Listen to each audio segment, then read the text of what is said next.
All right, everybody. Welcome. Good day, good morning, good afternoon. Welcome to the August monthly meeting for the Project Management Community Group. We are in for yet another treat. So about ready to share my screen here and we'll get rolling.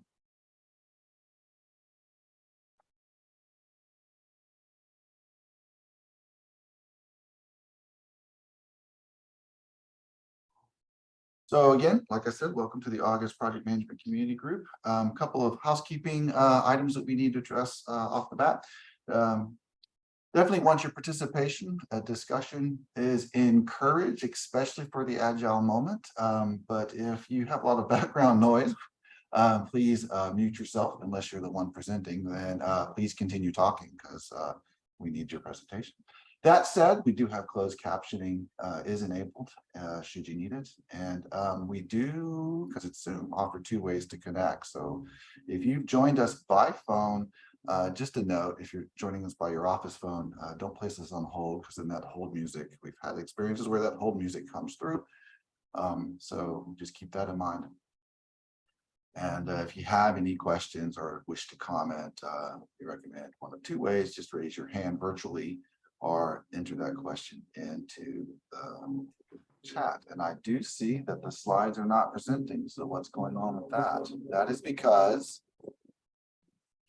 I didn't click that second step. So for those of you that are visually oriented, there's the basic housekeeping that I was just working through. All right, and just a reminder, this session is being recorded. So on. A little bit about the Project Management Community Group. It is the programming and all that is put together by our steering committee, and they are there. I'm going to try and go through the names real quickly. We've got Carol, Jen, Christina, Alex, Michael as well. Not sure if he's on yet. Am I forgetting anyone? And myself. So we work hard on putting together that programming for the monthly meeting. So if you've got any ideas or suggestions, feel free to reach out to us and you can do so live. Suggestions, comments there out on our Connect space. So today's agenda, we've got our Agile Moment and our main presentation on project management. We brought in Glenn, but I am getting ahead of myself. I'm doing my introductions before we hop to the Agile Moment. So Agile Moment, I'll hand this over to Christina. Thanks, Ed. This is our Agile Moment. And then this month's principle is the fourth principle. So Ed, if you want to advance the slide, please.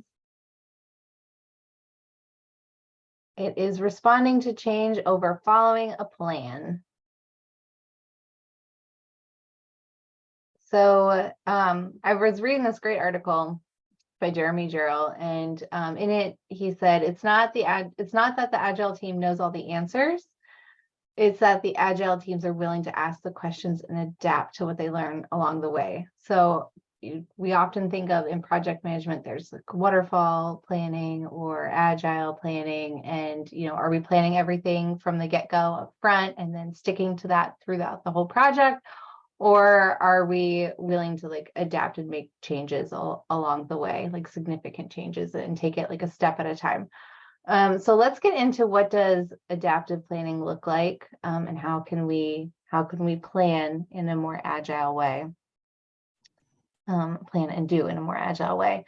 So just some of the aspects of this are user stories, right? So making sure we're getting feedback from stakeholders of what their needs are, that we're thinking about the different use cases, utilizing iterations and sprints and doing things in those chunks, using tools like a Kanban board or a task board to lay out the different items that need to be done, where they're at in that process, if it's in the backlog, in process, completed, those types of things. Conducting regular reviews to check in with the team as far as how things are going, the work that's been done, and all of the aspects, and doing that just regularly, not just at the end, but doing it throughout the project. And then obviously just being willing to being open to learning and growing and changing as you're going through the whole process. So those were some things that stuck out to me as far as aspects of adaptive planning. But what I'd really like to do is get into some discussion on how we can transition into a more adaptive planning approach. So Ed, if you can advance to my next slide.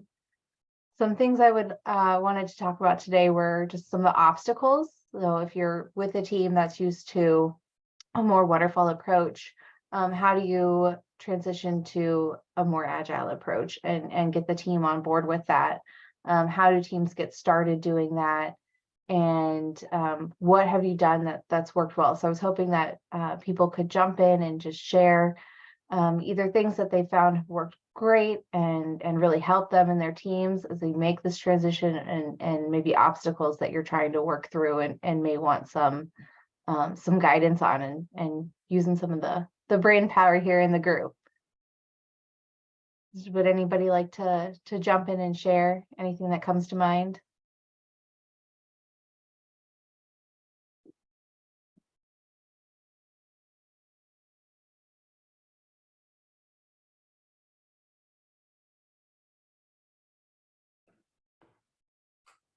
I know when I deal with these things, it seems like we want to get into the details too much early on, rather than allowing ourselves the space to try and gradually elaborate and come up with more of those details as we get closer to that time frame. Yeah, it's something I've definitely seen a lot as well. And maybe not just focusing from the get-go on the most common or achievable, user stories, but also just kind of getting hung up on the, all the fringe use cases and things that may be more complicated. And so trying to solve all of those problems before we actually just start to work on the easier bits. Does anybody have any good tips on how you've been able to help teams transition to being more open to adapting along the way and change along the way?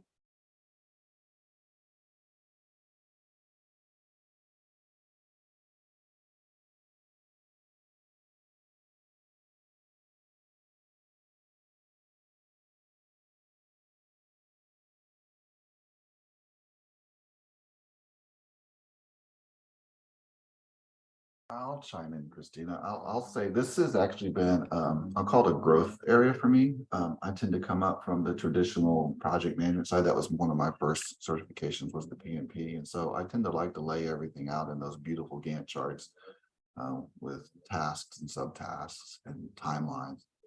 But the challenge has always been that with IT projects, it gets particularly difficult to do that because we often don't know how long things will take. And we often don't know the durations of those tasks. And sometimes as we start out and complete those early on tasks, then things change down the line. And so what I like about the more adaptive approach is allows you to focus on those first two, first three, first four, whatever tasks, and get those done, knocked out of the way, and then revisit the rest of that backlog. And it's a great way for the team to, it takes the pressure off of that planning and not having, not putting yourself under the gun on having to have everything planned out. I think related to that too, sometimes I see that something as simple as the parking lot concept really does help people, so that a lot of times when we're planning, we're just brainstorming and everybody's coming up with, like you said, fringe cases, edge cases. But it's not that we don't want to consider those things. It's just that maybe it's not relevant right now, or maybe it's going to put you down the rabbit hole. So sometimes having a facilitator who can help put those things on the parking lot and say, that's a great idea. Let's not forget it. Let's put it over here for now. And then you can keep people moving on with some of the other, just high level thinking areas. Yeah, no, definitely agree. I've seen where that's come in really handy. All right. Well, I just want to check on time because we usually keep this to about 10 minutes. So Ed, how are we on time here? On it, we have just under 3 minutes left. Alex has put something there in the chat. He says he thinks some of the obstacles can be based on culture and environment. Some people are more comfortable with the waterfall because it's so widely known. And I agree, it is widely known. And the discussion of Agile and bringing awareness to the why behind it has been helpful. I think dispelling the myth I would add to what Alex is saying, dispelling the myth that an Agile project is a project where you don't have to plan. I think it'd be further from the truth. You're actually planning, and you're planning a lot. You're planning iteratively. You're adapting. Hence the point of your presentation here. You're adapting as you go. Exactly. Yep. No. And I think overcoming some of the bad Agile experiences that people may have had is also a challenge. So I think Alex, you're spot on with, educating people and maybe doing it like little bits at a time, introducing it here and there, versus like just starting from scratch, because people are very used to a waterfall approach, and so making that transition is tricky. And maybe people would feel more comfortable participating this way. So what if we, in the chat, if everyone would just respond with a one word, either waterfall, agile, if you were to sum up how your various campuses run projects, would you say a large majority of them are going to be waterfall, or a large majority of them are going to be adaptive agile? And that's a low risk way for everyone to participate if they're willing to do so. I was going to say one tool that I end up using with my team a lot is the options matrix. I let everybody go ahead and, whether or not we're going to implement it, go ahead, start fleshing out some of the options, at least capture them so that we know what we're thinking of. Similar to the parking lot, of course, but in some cases we do need to consider 2 or 3 solutions all at once. And we need to go ahead and start comparing, what it would take and what are some of the risks. And just having that type of discussion sometimes gets people to be more flexible, so that we don't all fall in line behind just one solution that may or may not be what we end up doing in the end, because we have to make changes and be adaptable as things come up. Thank you for sharing, Karen. I did a quick count of the chat. Looks like we got about 12 responses with a quick count. Maybe about 3 or 4 of them are both. Everyone else is looking at that chat as well, so everyone can see that the majority of people are waterfall shops. So thanks for the participation, folks. And that is the end of our Agile moment. We just hit the 0 timer mark. So thank you, Christina, for putting that together. Yeah, thanks, Ed, for your help and for embracing the Agile moment. And thanks everybody for your participation. It's great to have the conversation. All right, so we'll move on.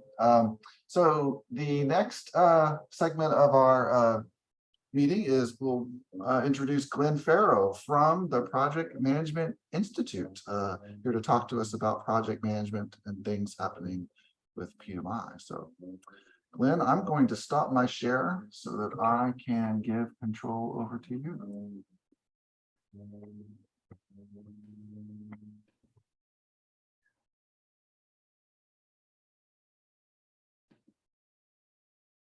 Reach out to Glenn. Are you there? Oh, there he is. So do you see one or multiple screens? I see one screen. It's your intro slide. Excellent. Excellent. Thank you. Thank you, Ed. I appreciate it. I also want to thank Carol again for inviting me back. I did speak with you, I believe, last year. It's not often I get invited back, so thank you. I also want to apologize up front. I had some dental work done this morning, and the Novocaine is just now starting to wear off. So if I slow down to a crawl, you'll know why. And I apologize for that in advance. I am a certified Scrum project owner through Scrum Alliance. And I will be sitting soon for the Certified Associate in Project Management certification. I am the product owner of the PMP, so I am unable to sit for that because I see the questions, and that would be a conflict of interest. So, but I will be sitting for the other shortly, probably before the end of the year. So I want to talk a little bit about a recent report, the Talent Gap report that was issued earlier this year, based on demographics and things that we are seeing throughout the world, that there needs to be 25 million new project professionals by 2030. That's 2.3 million people a year just to keep up with demand. That's not a surplus. That's just to keep up with demand, 2.3. So there is a significant, well, we'll see that in the next slide, but the idea is there is a significant amount of money that is at risk if we do not have these project managers in place. By 2030, 77 million employees will be left. The rest of them will leave because of retirement. So there is a true talent gap that is occurring, and we're watching to occur through this decade. The amount of money that is at risk is $345 billion US dollars. And you can see by region how much we're talking about. If we, corporately, organizationally are unable to bring aboard those 2.3 million a year that we need by 2030. These are some significant dollars that are at risk. What that means is they are services that will not be provided. There are pieces of equipment that will not be produced. So we are looking at what could become another huge disruption if this does not occur. Companies, governments are going to have to scale back based on the talent that they can find in the marketplace. One of the things I wanted to look at is just to take kind of a micro view of this right now, especially in the US. These are unprecedented times in the US. So this is the first time ever that we've had 5 generations in the workplace at the same time. As you can see, the years, birth year, that each of these generations have been impacted by some significant historic events, especially in the US. Those traditionals, the Great Depression, World War II, then you have the boomers with the Vietnam War, the Civil Rights Movement, the fall of the Berlin Wall, the dot-com boom and bust. Then we have 9/11 and the internet for, I guess that's millennials, and then life after 9/11 and the Great Recession for those in Gen Z. So understand that each one of these generations, these events have shaped their worldview, everything that's going on around them. It has shaped not only their worldview, but their expectations of their workplace and their part in it. And more importantly, for anyone who is a manager or who works with teams, requirements about how they want and should be supported. And unfortunately, this image I've put here is all too common now, where it wasn't prior to March 13th, 2020. For many people, they met face to face. So you have each person with different ideas about how the world would work, how they fit into the world. Now add in a global virtual perspective, and there are some real challenges there. So let's talk about there. So let's look just at a micro example. One of the ways that we communicate now, some do it much better than others, and you'll find some of the younger generations handle that, is emojis. You know, they're maybe words aren't as important, they're going to throw an emoji out there to let you know how they feel, or how maybe they're acknowledging how you're feeling. And then we have this. So I may reach out to a team member, someone I work with. Thank you for all of your help on the project. Unfortunately, we know written communication, and this really kind of is written communication. It's not two-way. I've sent a message. I don't know how this is going to be received. The person who received it may go, well, you're mocking me.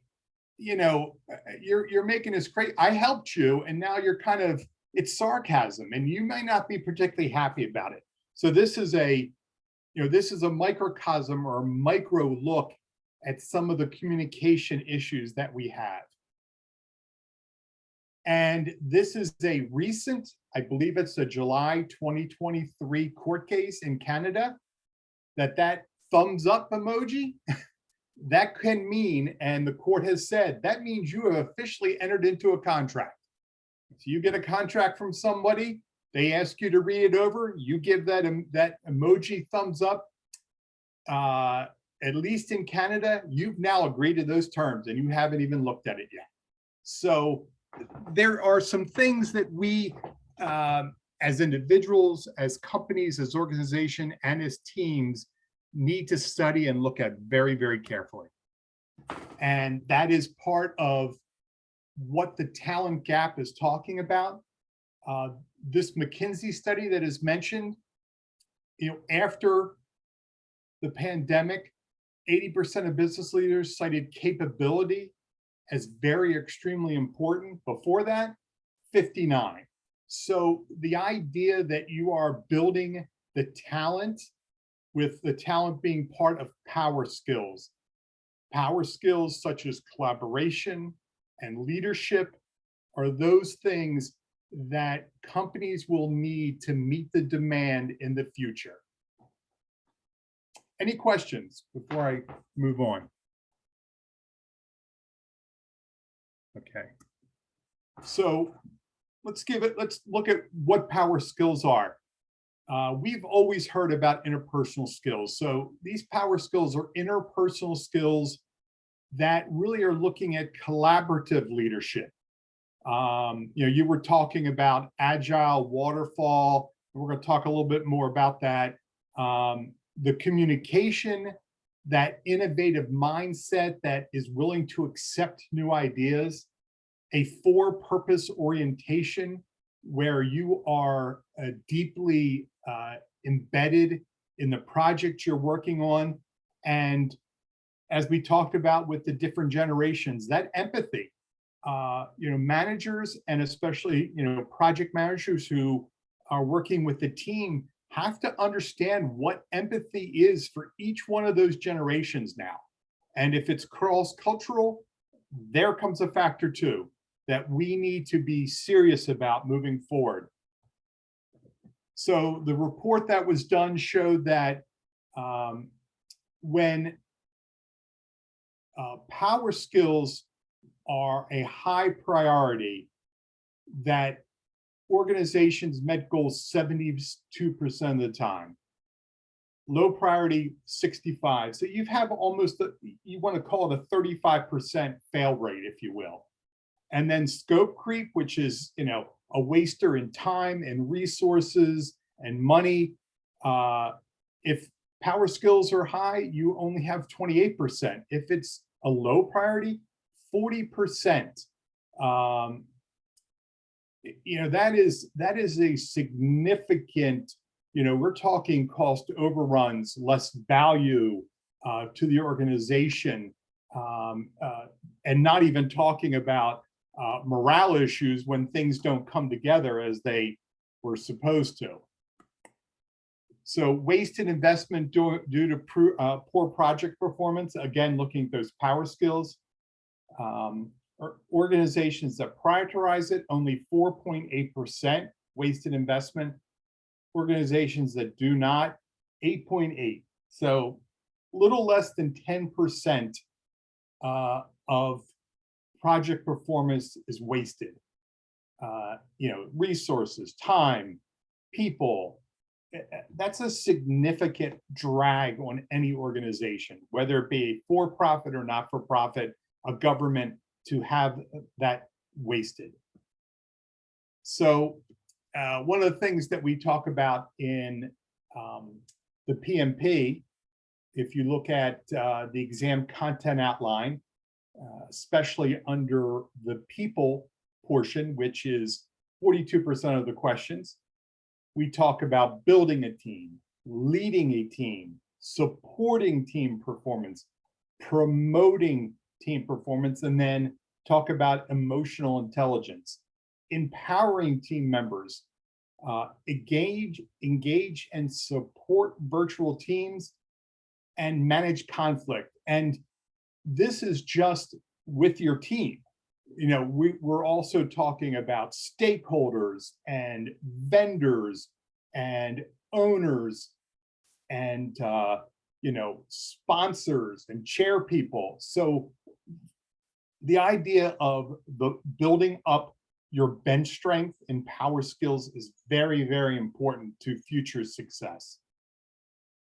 And I was really happy that you talked about kind of the Agile Manifesto.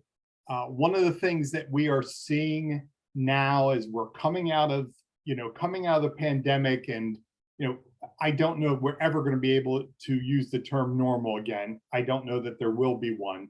But one of the things that we are seeing is that concept that was talked about in the Agile Manifesto years ago, and that is the servant leader.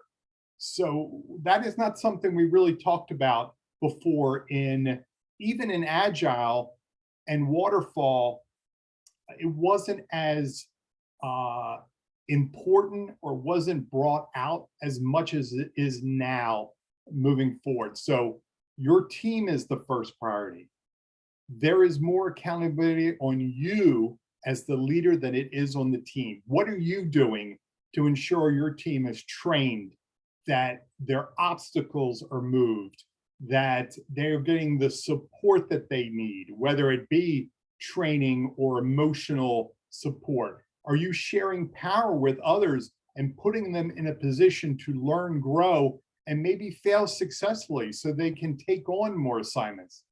Listening to understand and not just to judge, and not just say, how am I going to respond to this? And the idea of being an encourager.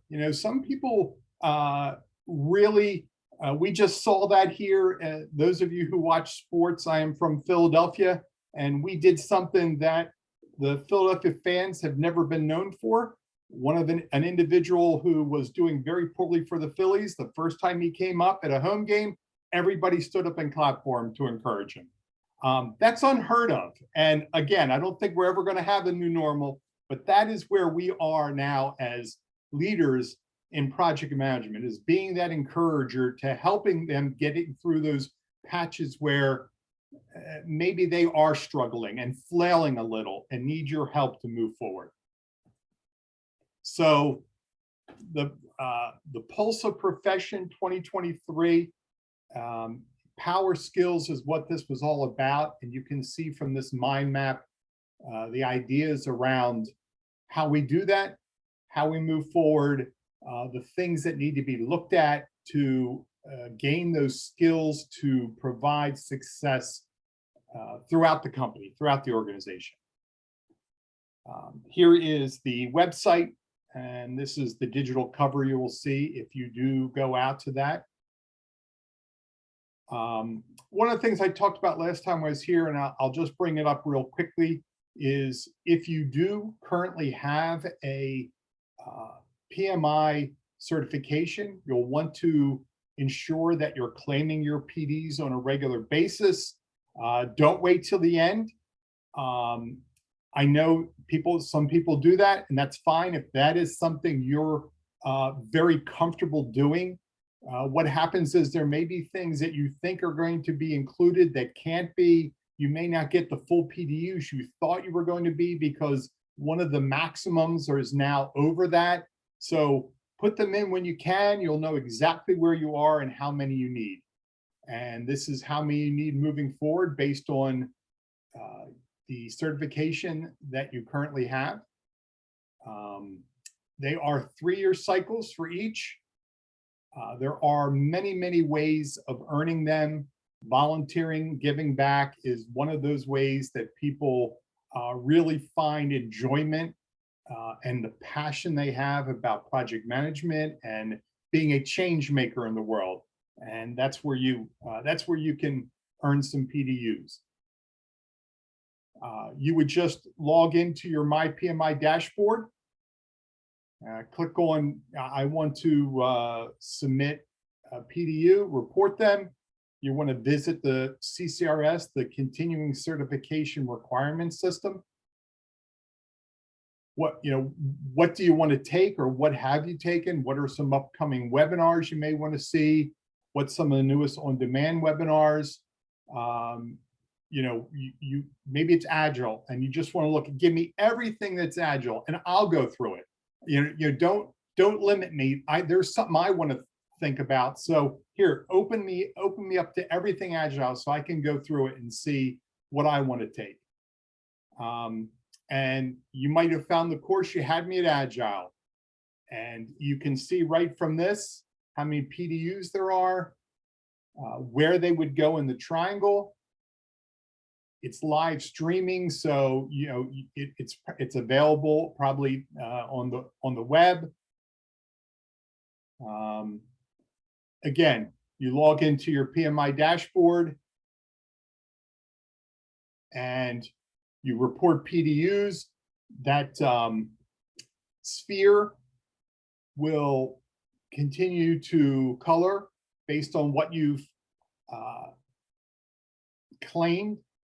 And you can look at your entire transcript, when you took it, how much you received, how much you submitted, how much you received, and know where you are at all time through those 36 months, those 3 years that you have the certification. So you report the PDUs based on giving back or education. Maybe you took a course, you went to a meeting that was maybe a chapter meeting where you went over governance, you read a book, informal learning, maybe you were mentored or you were a mentor. So there are many, many ways of earning those PDUs. You plug in the provider name, who offered it, the course name, and then a little description. What it was, what you learned, what was the topic, the date you started, completed, and then if you have a URL and who the contact person is. Make sure that the right number of PDUs are showing there. You agree that everything is accurate and you hit submit. It's that simple. That goes immediately in. A number of them are randomly reviewed. So just as you would submit an application, your application is randomly selected for audit. There are a number of PDU claims that are randomly audited. They're going to take a look, make sure that they're clear and precise, and then go ahead and approve them and add them to your transcript. So any questions so far?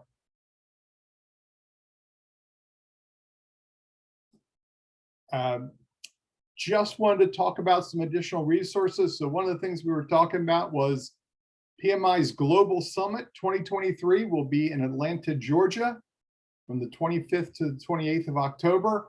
You can find this on PMI.org. There is, if you hit the drop-down window of program, there is an agenda there. The topic, many different topics there. Some about power skills, running a PMO, Agile, selecting the best ways of working from a discipline Agile mindset, So there's a lot there to chew on if you choose to select going to the Global Summit. And then one thing that we don't talk about very often, but I wanted to make this, make you aware of this. This course, Wicked Problem Solving, is absolutely fantastic. I actually went through this course on my own at the end of 2020, and then was part of an internal class where we went through it again. And the in-depth review and viewing of how we ideate as a group. I know someone was talking about earlier about getting to the details too much. That's part of this too, is how do you ideate and not start going to judgment right away, saying someone comes with an idea and you go, no, that's not, let's get all the ideas down and then start working on, you know, what's the best parts of each one of these.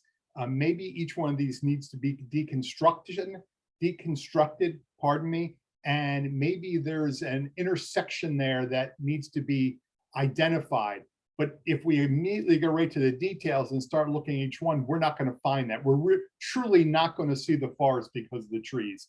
But I highly recommended this Wicked Problem Solving. There is a version for individuals, and there is a version for organizations too. So that is available to you. I ask that you go in and take a look.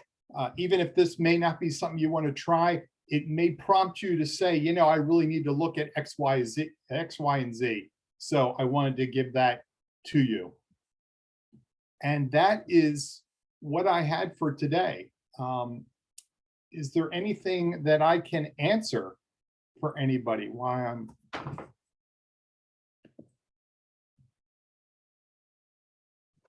Glenn, I have a question for you that goes back to the beginning of your talk. Yes.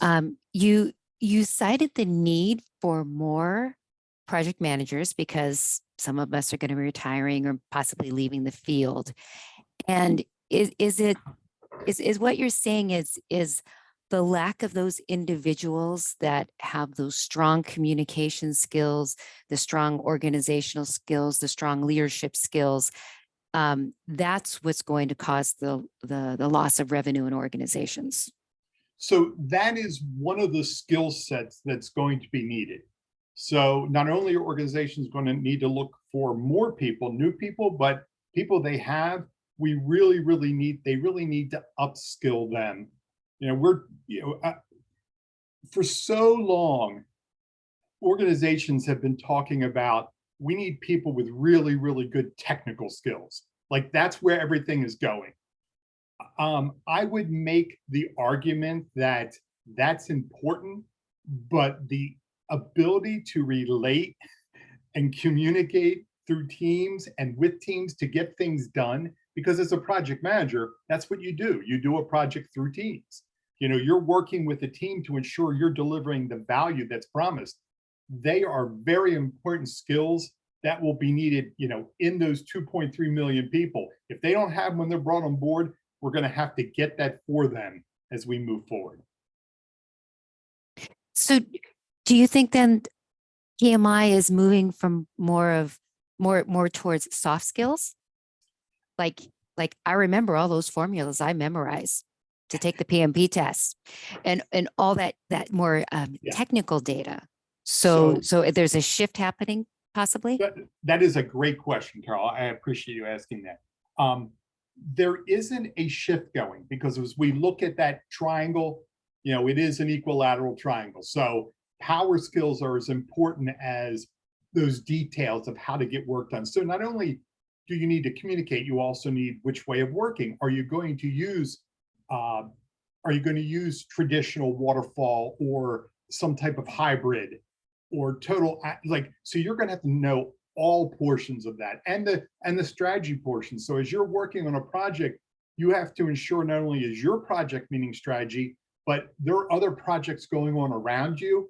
You have to ensure you're in alignment with them too, because you can't come up on schedule and then somehow put an obstacle in somebody else's way and they can't deliver. So there's a lot to be unraveled there.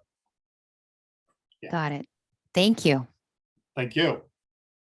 We've got a question and looks like maybe a comment in chat, but I'm gonna start with an easy question here because I think I know the answer, but want others to hear it. Because I often get asked, hey, I don't have a PMP and therefore I can't get an account through PMI. That are those two things related to each other? Or can you just have a PMI account at PMI.org Oh, yes. with a certification or not? Most definitely. All you need to do is go in and register on PMI.org. And you can become a member if you'd like. You don't have to have a certification, or you can just be a registered user and go in and look around for the resources you need at the moment you need them. And that's one of the things that we're very proud of the ability for you to go out and get what you need when you need it. We have a great volunteer community. There's something like 14,000 volunteers worldwide.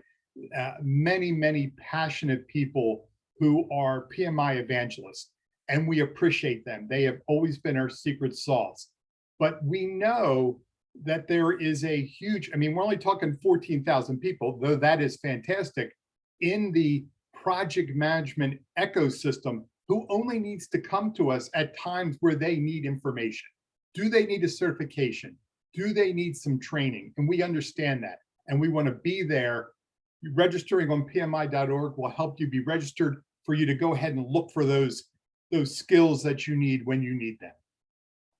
And you just said something that I picked up on is I can even have an account through PMI and don't even need to be a dues paying member of. Right.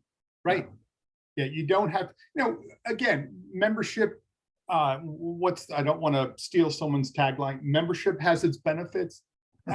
There are many great benefits in membership, and membership is only $139 a year, which is actually pretty good for not-for-profit organization associations.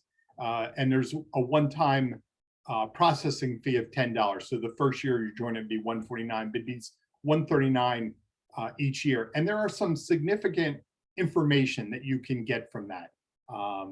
Again, there are virtual conferences that you can attend. Maybe your heart's in Agile and you want to be a part of a community that is talking Agile constantly. They're out there that you can be a part of. And I highly recommend you go in one day and just click around and find what you need. Yeah. So question from the chat then comes from Mel. Would wicked problem solving help sharpen our power skills? And if so, which ones do you think they might be? Oh, great question. That is an excellent question. It is, yes. So it really helps to analyze an issue, a problem, and to do it as a team. So there are different, it's hard to give you something conceptualized, but there are cards that you play that is, hey, let's look at this problem from this angle, and here's how we're going to do it. And it really helps to open up, because inevitably everybody's going to come out of their comfort zone. I look at a problem a certain way, you look at a problem a different way. But when we're looking at these different scenarios of cards, it really helps people to maybe see things they didn't do because they have to come out of that comfort zone. And it does really help with brainstorming, ideation with groups, communication, coming up with an action plan, analysis, really great skills that will serve you time and time again. And I love this comment from Amanda. I hear different flavors of this comment all the time, where she says her boss recently mentioned that she looks at more of the soft skills, which is to your point, Glenn, the soft skills are becoming in demand rather than the hard skills. Hard skills are important. If you don't have those soft skills. We've said soft skills and they were soft skills when I first got hired. Yeah. We really do consider them now power skills for some of the reasons I talked about before. It's not just communicating. Before, those soft skills could be, look, I'm a good salesman. I come in the office, I shake a few hands, I talk really well, and I move ahead. No, you truly need to be able to negotiate with people and be able to, communicate across generations, cultures, virtually. It really is power skills, because you are forming the future, whatever that may be, delivering a project, helping someone through an obstacle, helping someone learn, watching them get that aha moment when the light bulb goes off. Extremely important, if to as we continue to grow professionally. Yeah. And what I like about that comment that Amanda made is she even finishes out by saying, and I work in IT, so that's a very technical field with its own set of acronyms that the list goes on and on and on. So awesome comment there. So you also got a kudos from Carol there too. So about PMI's responsiveness to the changing needs. So yay, PMI. Yeah, thank you. We as you know, we brought in a new CEO in September of last year. We're all still getting to know each other. And, with each CEO, there can be a sea change. And there, what I like about him is he's taking in the data he's getting and looking at, what am I seeing and what am I seeing for the future? And really, that's kind of how we're moving forward, which is makes us all very happy, and love being a part of the ride and the journey. So any other questions from the group? I do. Awesome. And I have to admit that I'm kind of trying to hold back on some of my other questions that Ed and I have talked about recently here about the PMI. But one of the things I was thinking of is talking today, hearing about how the PMI is really trying to focus on those the power skills and things that we can do to navigate, just supporting different projects. We at EDUCAUSE have a unique space where it's the higher ed space, which is definitely very different from private sector, from government, from like your typical nonprofits.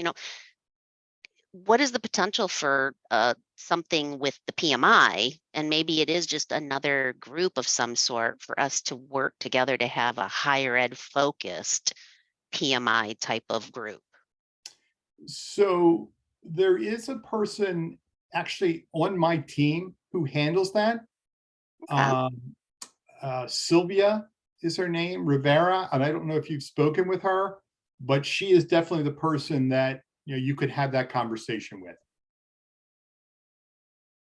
That would be wonderful.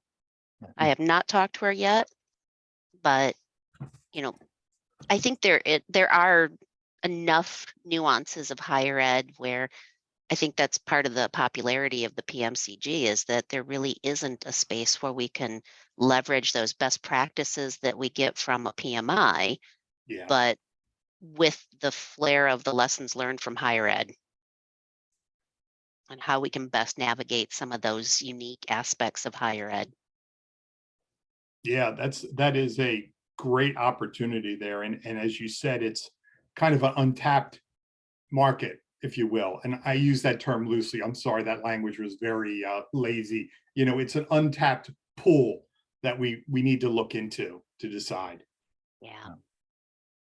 Yeah, I don't have Sylvia's contact information, and we're recorded, so let's not give it out over the recording, but offline. Would love to have that. Other questions?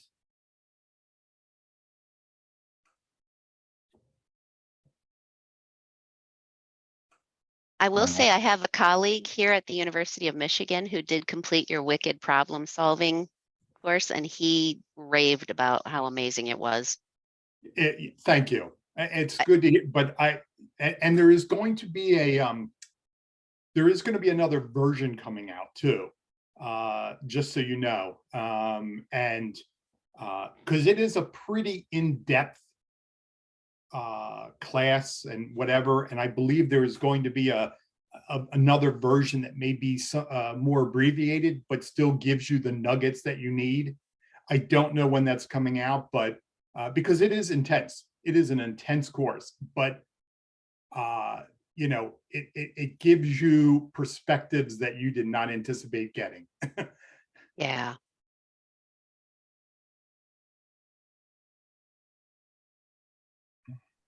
Any other questions? Going once, going twice. As I've said last time, my email address is at the end of the presentation. If anyone ever has any questions, please reach out. If I'm not the person to give the answer, I will find the person who is and make sure that you get the answer you're looking for. Well, thank you so much, Glenn, for your presentation and your time. Another thanks to Christina, because she puts work into that. It's only 10 minutes, but she puts quite a bit of work into those agile moments and thought into that. So way to go, everybody. I guess with no more questions, we'll give everyone back 9 minutes. So Thank you. Do something really cool with that 9 minutes, folks. Thank you, Glenn. Thank you very much.